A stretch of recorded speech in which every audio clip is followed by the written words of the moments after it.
তোৰ কেৱল নাচ গান যিমানে দিন যায় আছে সিমানে তোৰ পঢ়া শুনাৰ এটা লক্ষ্য নোহোৱা হৈ গৈ আছে মই স্কুললৈ নাযাওঁ মা মোৰ পঢ়িবলৈ মন নাই কি কৈছ তই তোৰ পঢ়াৰ মন নাই ৰ তোক আজি মাৰা যিমান সদায় কৈ থাকো যে মা মোৰ ইংৰাজী মাধ্যমত পঢ়িবলৈ ইচ্ছা নাই কিন্তু তোমালোকে নামানা তেনেহ'লে কি হ'ব পাগল হৈ যাম মা মানে তই আমাৰ ঘৰত কাম কৰা বাইৰ ছোৱালী ৰুজিৰ লগত পঢ়োৰ ষ্টেটাছ আৰু সিহঁতৰ ষ্টেটাছ মিলে নেকি তই ভালদৰে পঢ়ি ডাঙৰ মানুহ হ'ব লাগে গান কৰি গাঁৱৰ সেই খাব নোপোৱা ভিকৌ কেইটাৰ লগত সময় কটাবি নেকি বল বল কোন ভাত খোৱা হ'লনে হ'ল ৰ'বা মা মা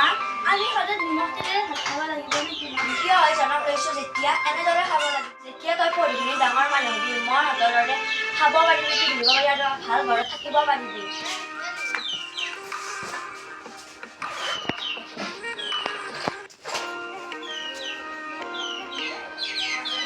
এতিয়া গ'ল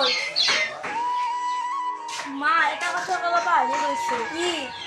যোৱা কালি আমাৰ পৰীক্ষাৰ বহি দিছে কেনেকুৱা নম্বৰ পাইছা কিয় এইবোৰ ছাবজেক্টতে 100ৰ ভিতৰত 99 পাইছোঁ মা এনেকুৱা নম্বৰ পাবলৈ সদায় চেষ্টা কৰিবি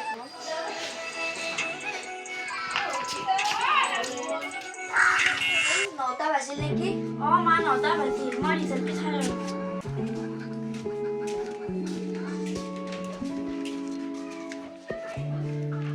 মা মই ৰিজাল্ট পাই গ'লো